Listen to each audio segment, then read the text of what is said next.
అన్ని కీళ్ల సంబంధిత సమస్యలకు రీజనార్థోస్పోర్ట్ హైదరాబాద్లో అధునాతనమైన సర్జరీ లేని వైద్యం.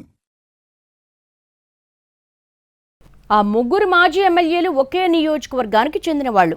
గత ఎన్నికల్లో టీడీపీని గట్టిగా సపోర్ట్ చేశారు.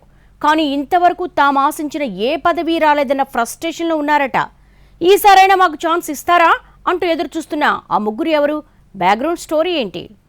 నెల్లూరు జిల్లా ఉదయగిరి నియోజకవర్గం పరిధిలో ఉదయగిరి, సీతారామపురం, దత్తులూరు, వరికుంటపాడు, కలిగిరి, కొండాపురం, జలదంకి, వింజమూరు మండలాలున్నాయి.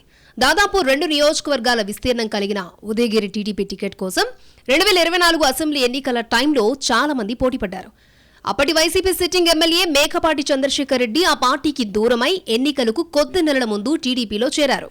జగన్ పై తీవ్రస్థాయిలో విమర్శలు చేస్తూ ఉండడంతో టీడీపీ పెద్దలు కూడా ఆయన్ని ప్రోత్సహించారన్న అభిప్రాయం ఉండేది. దాంతో టీడీపీ టికెట్ మీద ఆశలు పెట్టుకున్నారాయన. తెలుగుదేశం మాజీ ఎమ్మెల్యే కంభం విజయరామరెడ్డి కూడా పార్టీ టికెట్ కోసం తన వంతు ప్రయత్నాలు చేశారు. అటు కావలి మాజీ ఎమ్మెల్యే వంటేరు వేణుగోపాల్ రెడ్డి కూడా వైసీపీ నుంచి బయటకొచ్చి టీడీపీకి మద్దతు పలికారు. చంద్రబాబు దగ్గరున్న పలుకుబడితో ఆయన కూడా ఉదయగిరి టికెట్ కోసం ప్రయత్నాలు చేశారు.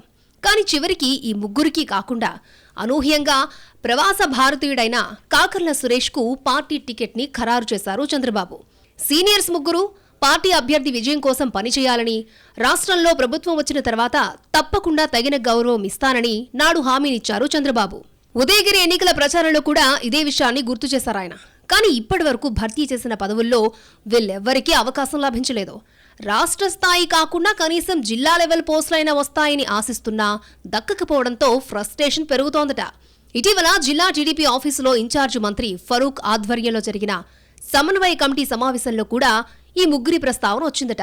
మాజీ ఎమ్మెల్యే కంభం విజయరామరెడ్డి జిల్లా కేంద్ర సహకార బ్యాంకు చైర్మన్ పదవిని ఆశిస్తున్నారట. ఇటీవల మంత్రులు ఆనం రామనారాయణ రెడ్డి, నారాయణలతో విజయరామిరెడ్డి సమావేశమై తన పేరును పరిశీలించాలని కోరినట్టు తెలిసిందే. వారు సానుకూలంగా స్పందించారని, ఆ పదవి తనదేనని అంటున్నారట ఆయన. ఇక మరో మాజీ ఎమ్మెల్యే మేకపాటి చంద్రశేఖర్ రెడ్డి తనకు లేదా తన భార్య శాంతికుమారికి పదవి అడుగుతున్నారట. ఎన్నికల టైంలో నియోజకవర్గమంతా విస్తృతంగా పర్యటించారని, తన వర్గానికి చెందిన నేతలతో టీడీపీకి ఓట్లు వేయించాలని గుర్తు చేస్తున్నారట. కానీ శాంతికుమారికి పార్టీ పదవిచ్చిన చంద్రబాబు నామినేటెడ్ పోస్ట్ విషయంలో ఇంకా ఎలాంటి హామీ ఇవ్వలేదని తెలుస్తోంది. అయినా సరే తనకు తప్పక న్యాయం జరుగుతుందని పాజిటివ్గా ఆలోచిద్దామంటూ తన సన్నిహితులకు చెబుతున్నట్టు తెలుస్తోంది. అటు ఇంకో మాజీ ఎమ్మెల్యే వంటేరు వేణుగోపాల్ రెడ్డి కూడా ఎన్నికలలో తాను అందించిన సేవలకు గుర్తింపుగా పార్టీ సముచిత స్థానం ఇస్తుందని ఆశిస్తున్నారు.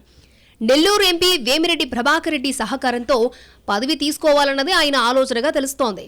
ఈసారి భర్తీ చేసే నామినేటెడ్ పదవుల్లో తనకు తప్పనిసరిగా అవకాశం లభిస్తుందని ఆయన ధీమాగా ఉన్నారట. సీఎం చంద్రబాబుతో కూడా వేణుగోపాల్ రెడ్డికి మంచి సంబంధాలు ఉండడంతో తనకు తప్పనిసరిగా పదవి వస్తుందన్నది ఆయన కాన్ఫిడెన్స్గా తెలుస్తోంది.